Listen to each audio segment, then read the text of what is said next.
Assalamu alaikum and welcome back to another episode of Manifesting Muslimah. I'm your host Zara Pedersen, and in today's episode we're going to talk about overthinking, something that I believe every single person on the face of this earth has been, I was going to say a victim of, but I like that makes it sound so dramatic, like overly dramatic and unnecessarily dramatic, when in reality I just mean that we've all been there, we've all experienced it. And it can be overthinking in a lot of ways and in different situations, but ultimately just in a position where we're overthinking, and the overthinking leads to either stress, anxiety, sleepless nights, an inability to move forward, to make a decision, to take an action, to move yourself towards the thing that'll basically move you out of the state that you're currently in. Or just closer to a goal that you ultimately want. And the overthinking can be big, it can be small, it can be regarding something massive, it could also be regarding something just like what kind of new winter boots should I be getting, or should I be getting this kind of winter coat, or should I keep the winter coat from last year?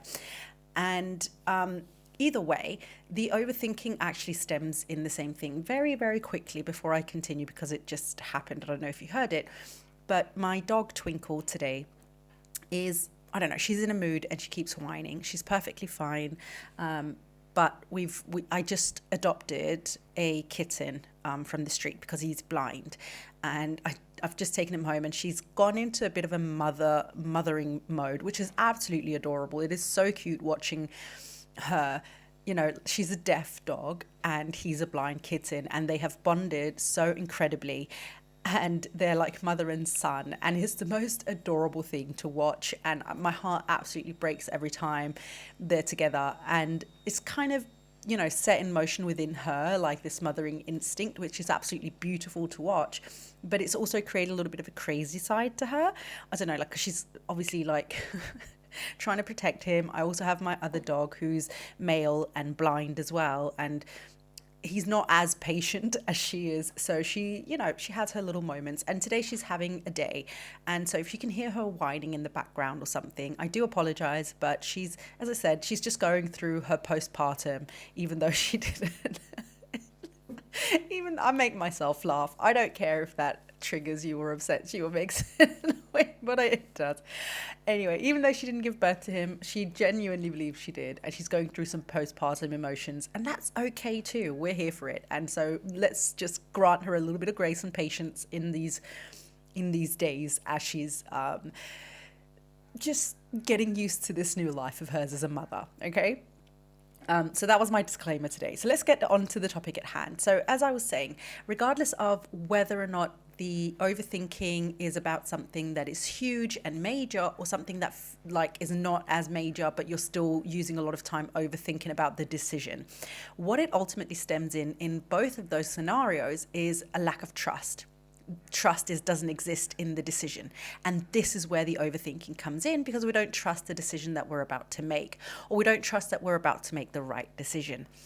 Okay, so that's like the easiest way to sort of like explain overthinking is, I don't know that I trust that I am either making the correct decision, or I don't trust that I know which one of the, you know, choices I have is which one is the right one. So you're lacking that sort of like stability, that certainty, that knowing for certain that this is the way to go. And as a result, you start overthinking. We see this a lot with people who set up their own like entrepreneurial journeys, people who are very creative, who want to, I don't know, write music, create art, write a book.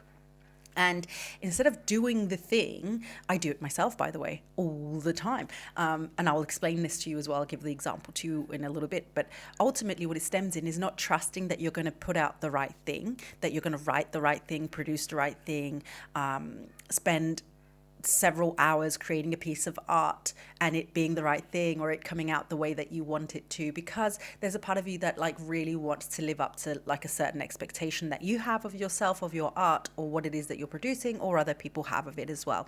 It could also just be in general about you know, as I said, going out and buying something for yourself. You're not trusting that either it's the right place to put your money, maybe you should be investing it somewhere else. You don't trust that the the decision is the right one. Is this the right winter coat for you? Is it not? Should you just continue with the one from last year? Should you have another one? There's a lack of trust in some aspect of the decision making. As I said, I go through this myself a lot, so it's like nobody's immune to this. We're all very much going to go through situations where we go into overthinking, sometimes over big things and sometimes over small things. One of my massive places of overthinking is about creating content, not necessarily the podcast. The podcast, I'm finding, alhamdulillah, a lot of flow with it, because I can just sit down and I've got so much more time to talk and explain myself and use examples. And I don't know, I just feel like I trust that when you're sitting down to listen to a podcast, or you're going for a walk, or whatever it is that you're doing when you're listening to a podcast, I trust that you're not rushing the listening experience, just as I don't, rush the listening experience. Whereas on TikTok, for instance, or in an email letter, those are areas where I can have more mistrust and overthink what I am putting out there, because people are more in a rush in those spaces. Number one, on TikTok, because people have that scrolling thing, and it should be short and concise, and and ahs are not allowed, and you should hook them within the first 2-3 seconds, preferably 1 second if you can, the first viewing second. And if you continue on for too long trying to explain a point, people will get bored and they'll keep scrolling. And oh my God, the stress of that as a creator on a platform as TikTok is really stressful, and it really makes you overthink, how am I approaching my, creation of the content on a platform like that? And did I have the right hook? Am I saying it the right way? Did I stumble too much on my words? Is the video too long? Should I be, I don't know, fixing my makeup as I do it as a visual hook? There's so many things, and it 100% creates for me a platform or an opportunity where overthinking is very much always coming up for me on that platform. The same thing with email marketing, or for me, it's a newsletter more than anything, because I don't actually do a lot of marketing. I really probably should change that for the future going forward. But anyway, those are thoughts for myself to consider in the next work meeting with myself and the dogs and the cat.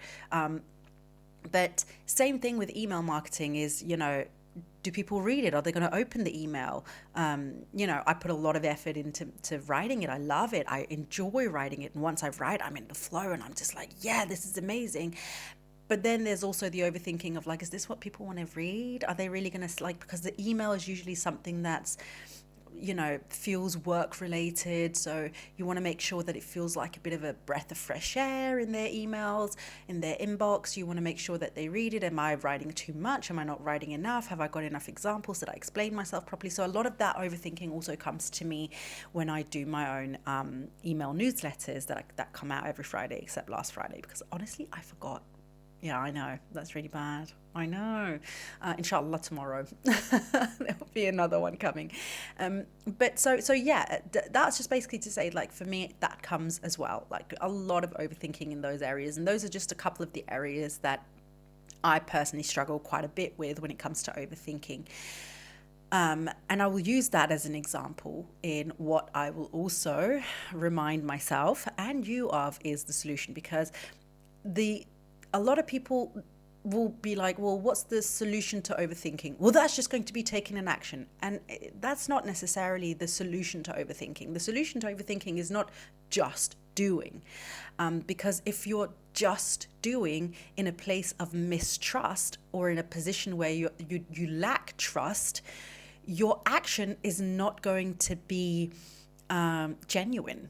In a lot of ways, it's going to be full of hesitations. It's going to be doubtful. There's going to be moments where you're not giving it 100%. You're going to be pulling back or holding back quite a lot. So no, the thing when there's a lot of overthinking is not necessarily just to do the thing and just push forward and push through.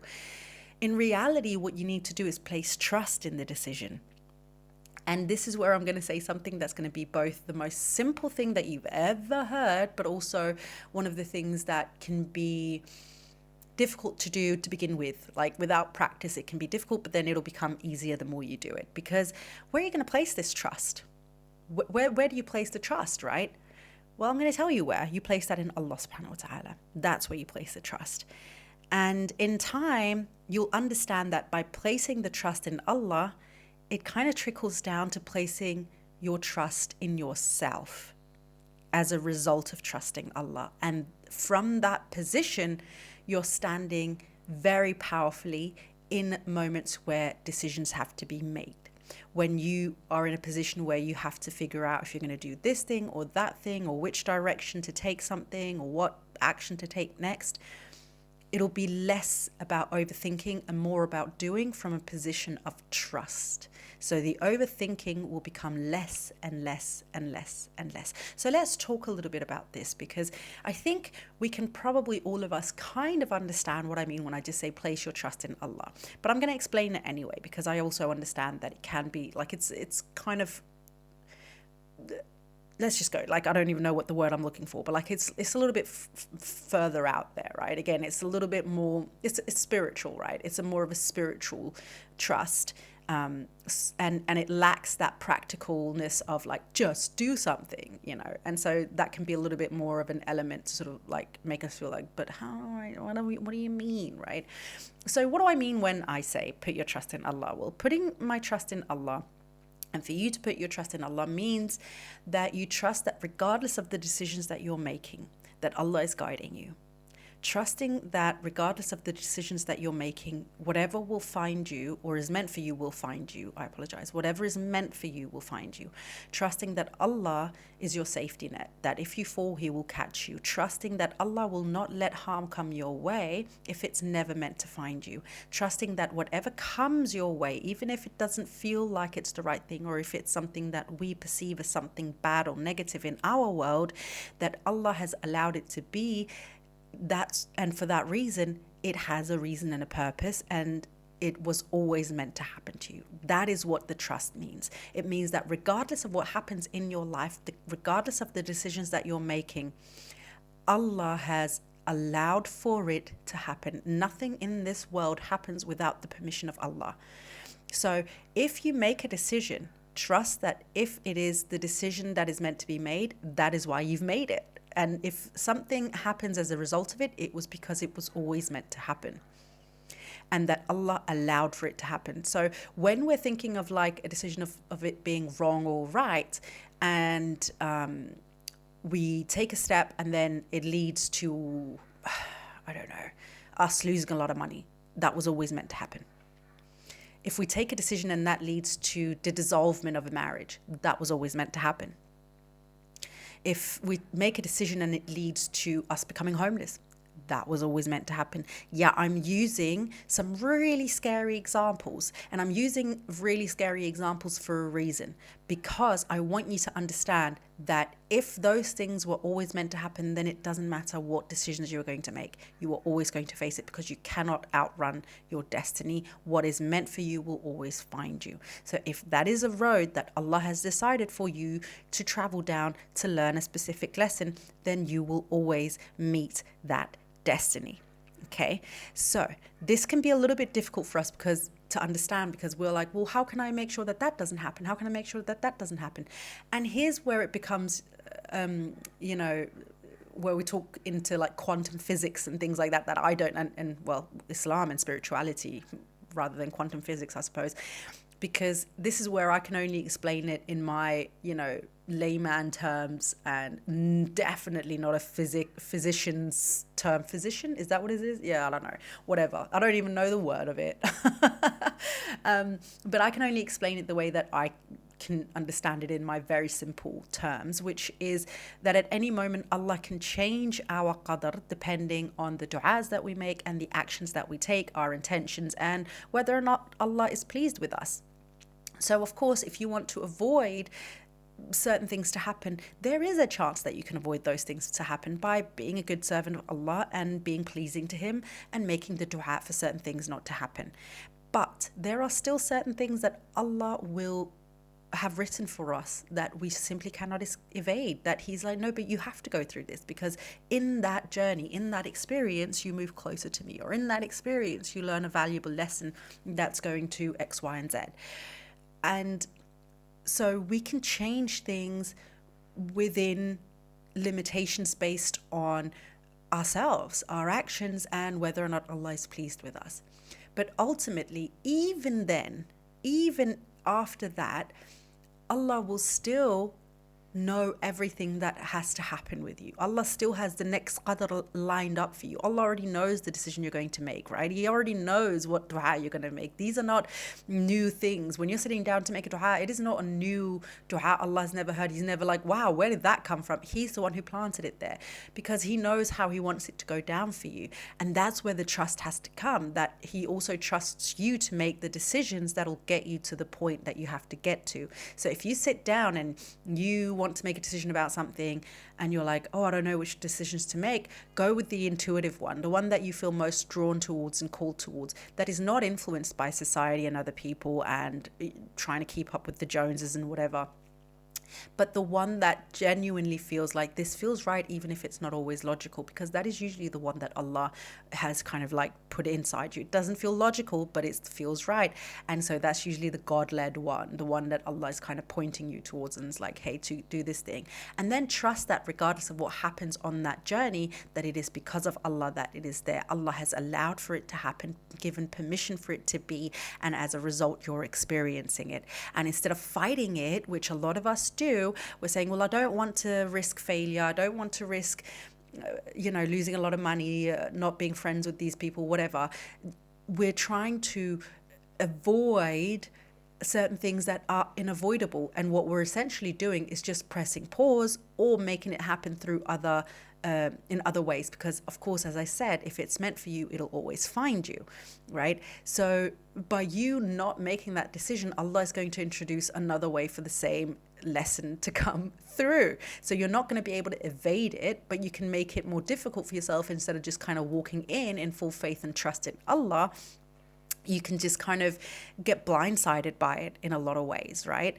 And that's actually a much harder way to learn the lessons from Allah than when we say, I will go into it with full faith and trust that Allah is supporting me and guiding me through it, instead of being like, I'm going to avoid everything that Allah, is calling me towards and pulling me to and whatever, even if there's like certain things in it that doesn't feel as comfortable for me.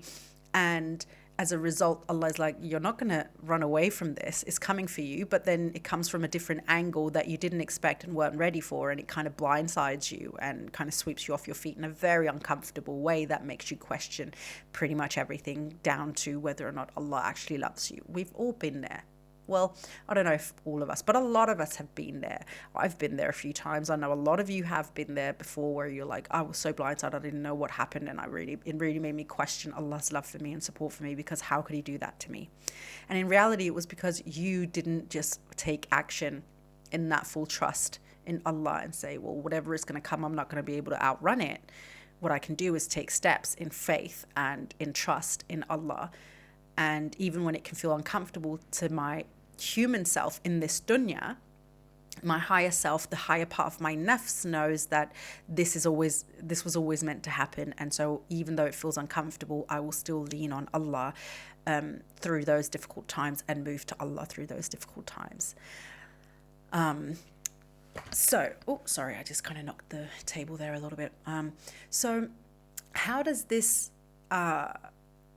translate when we're going to make decisions? Well, we're going to use this as a tool to learn how to trust ourselves. We're going to use Allah.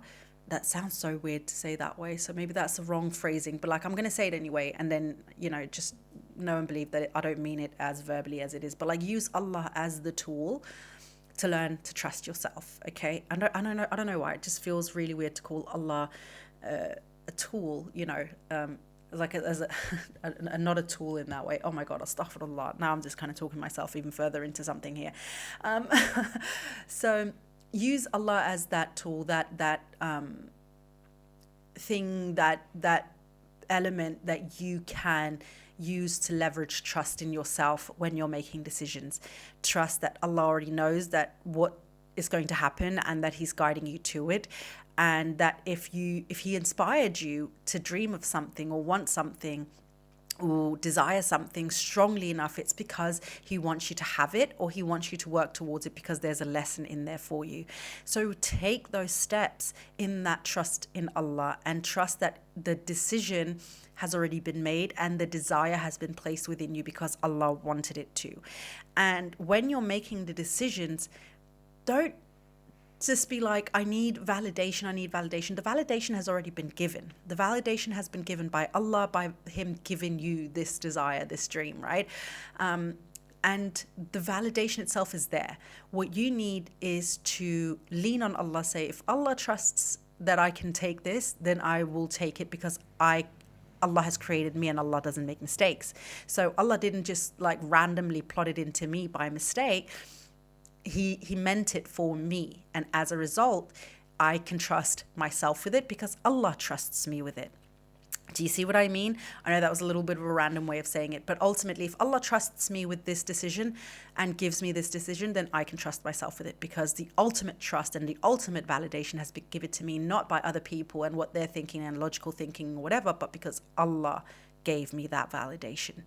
Okay, so that's how it can lead to us trusting ourselves. When I go out in the world, and I've made some bold decisions in my life, like in general, and every single time when I'm in doubt and I start overthinking, I'm like, I'm going to leave that to Allah. Allah can do the overthinking of how it's going to make sense. I'm going to take action leaning on the trust and faith that I have in Allah, and that Allah will protect me, and that Allah knows which direction it's going to go, and that Allah is going to do what needs to be done in the background that I have no control over, to make sure that if this is meant to happen the way it's supposed to happen, that all the pieces in the background will move accordingly to the way that they're meant to move, so that it will align. And if it is not meant to align, then there is nothing that I can do or could have done to make it fit differently or be differently. And as a result, I will continuously surrender to that. So overthinking for me stops the moment I said I surrender it back to Allah. And I trust in Allah and have faith in Allah. So I will take steps and action based on my faith and trust in Allah. And I base that trust and I take that action as myself and make the decision on myself, because I trust that if Allah has given me the desire, Allah has already validated it for me. So he will either allow, because if I can still, as a human, of course, be like, this is how my ego thinks it's supposed to be, and then take a step in a slightly misaligned direction. But I also trust that Allah will redirect, change my course, be like, hey, you're going the wrong way. The idea is right. The action is wrong, and then redirect me, course correct me. And that looks different in different situations. And my job is to constantly check in with myself and with Allah, constantly check in. And instead of fighting it, surrender to it, and surrender my idea of the expectation of how it's going to look back to Allah, and say, I know nothing. I know nothing except what Allah is giving me in any moment, at any moment in time. And so every time I take that step and I say I trust in Allah, and I take a step in any action that I take and move forward with something, I am constantly checking in. Am I being redirected? Is Allah trying to stop me in any direction?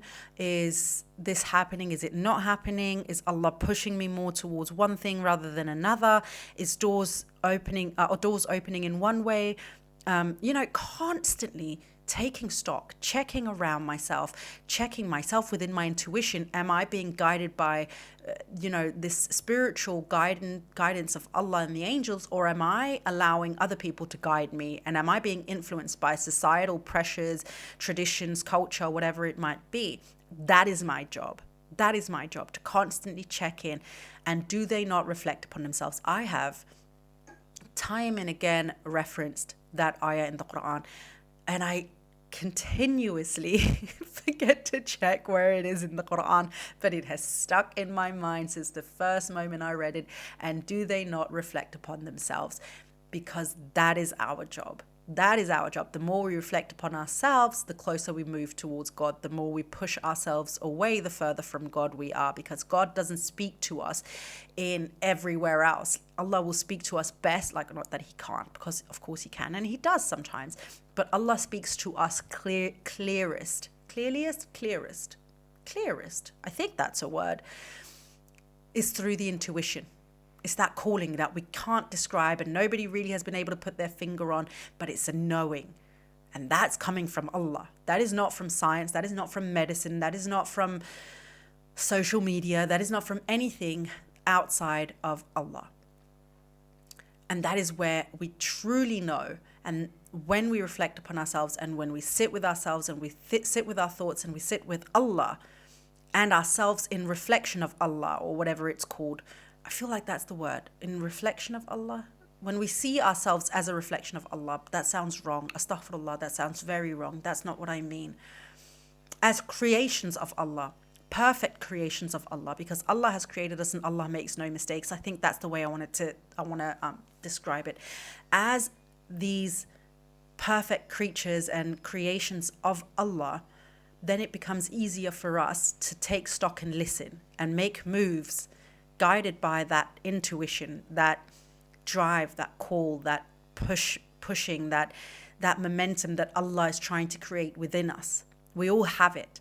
But the more we try to drown it out, and the more we try to listen to everyone else instead of ourselves and sit in that silence and speak to Allah, the harder it is for us to make those decisions and the easier it becomes to overthink. Overthinking is not from Allah, by the way. I don't know if I already mentioned that. I don't think I did. Overthinking is not from Allah. This is from shaitan. You know what? Why overthinking is from shaitan? Because overthinking creates doubt and hesitation and fear. It makes us lack trust, as I said. Overthinking is essentially mistrust. And mistrust is not from Allah. Allah is trust. Allah is faith. Allah is certainty. Overthinking is none of those things. Overthinking creates within us a lack of certainty, mistrust, misjudgment, misalignment, all of those things. And it can make us procrastinate on things that we know we should be doing, but we still don't do. And we can't explain why we know we should do it, but we just know we should be doing that. It just feels right, even if all the logics and all the signs are pointing in different direction. Allah is speaking to us and we know that is the direction we should be going in. That is the direction we should be running towards, because that is the direction towards Allah, even when everything else says, no. It's not logical. That's not how we do it in this world. You just know that is the direction for me and my journey to Allah subhanahu wa ta'ala. And shaitan wants to get in the way of that. And how does he does that? He plants the seeds of doubt, of hesitation, of fear. And ultimately what comes down to when we're overthinking, we fear that we'll make the wrong decision. And in reality, we always know what the right decision is. The decision that leads us back to Allah. That is the right decision. And yes, that even goes for the little things. I know that some of you are like, but how does, like, Zara, I can understand maybe some bigger things, but like little things like buying a pair of boots. Yes, even something as simple as nothing that you do or any of us do in this dunya is for naught. None of it is just superfluous. That sounds too big of a word, and I probably mispronounced it. But like, nothing is just there randomly. Everything that you do, everything that happens in this dunya, there's a reason and a purpose behind it, even whether or not you want to buy a pair of winter boots. Because if it's a question of buying a pair of winter boots because you need to value yourself and you haven't bought yourself something in ages, and it's about, like appreciating and being grateful for Allah's blessing and him saying you're allowed to treat yourself also in this dunya, and you keep saying no. Do you see what I mean? Do you see?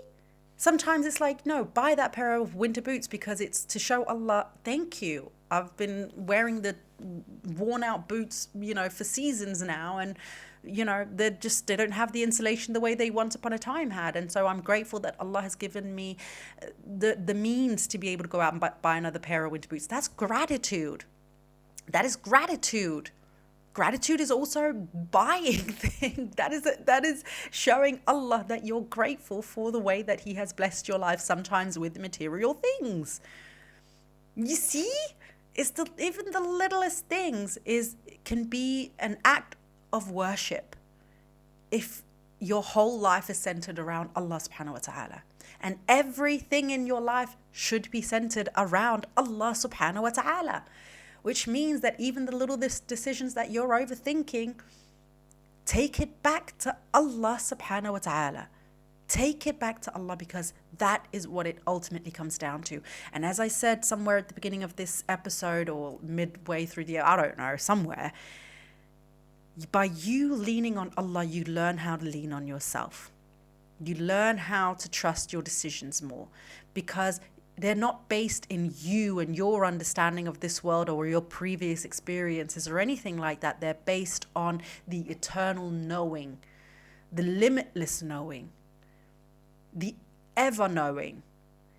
You are leaning on the source of everything that was, that is, and will be. Things that we don't even know is to come, that will come. Things that were, that we have no clue about. Things that are happening simultaneously that we are just like completely blind to. What a wonderful way and place to put your trust. Not in yourself, because we are faulty. We are so flawed. We are so flawed, and our decision making is questionable at times. But when we're putting the trust in Allah rather than ourselves, and we're making the decision based from there and that position, my darling, the world opens up to you in ways that you can never imagine. So if you have a problem with overthinking, put your trust in Allah. Put your trust in Allah in every way that you possibly can, knowing that everything that is meant for you will always find you, that Allah will protect you, that whatever happens, it is only with the permission of Allah that it has happened and will happen, and that your perception of it, your reaction to it, is what will make it an enjoyable experience, an okay experience, a horrible experience. But it always comes down to your receiving of it and how you choose to look at it. And it becomes so much easier for you when you do that, when you surrender fully to Allah's will.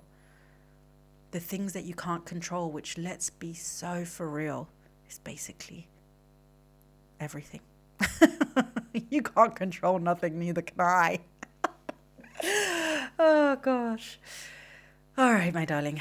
Wow, I feel like I kind of preached a little bit there for a moment, but whatever I said, it probably had to come out. So I do hope there was something beneficial for you in today's episode. I hope that you could take what I said, re-listen to this episode a few times if you need to. Listen to it not from a logical perspective, but from your soul. Listen to it from that place of wanting to connect back to Allah, not from I'm going to sit down and take notes. Do you know what I mean? Not from that practical perspective, because sometimes it's not there. It's not from a practical perspective. And when we try to do it from a practical perspective, we lose. Because religion isn't always practical, but it always makes sense at the end of the day. And that's what we need to understand as well. All right, my darling, I am going to love you and leave you. Thank you so much for listening in on today's episode. I will see you on the next week's episode on Monday, inshallah, which will be episode number 99. And I've got a lovely topic for you for episode 99. And I'm still kind of going through what's going to be on episode 100. That'll be exactly 1 week from today, inshallah. So yes, thank you so much. I'm forever grateful to each and every single one of you who have left reviews, who are reaching out and letting me know that you're listening in on the podcast, who are suggesting episode topics. I absolutely love every single one of you. Without you, I wouldn't be here for the 98th episode and soon to be, inshallah, number 100. Thank you for you. I so appreciate you and I love you, and I will see you, inshallah, in next week's episode. But until then, my darling friend, please don't forget to live in love.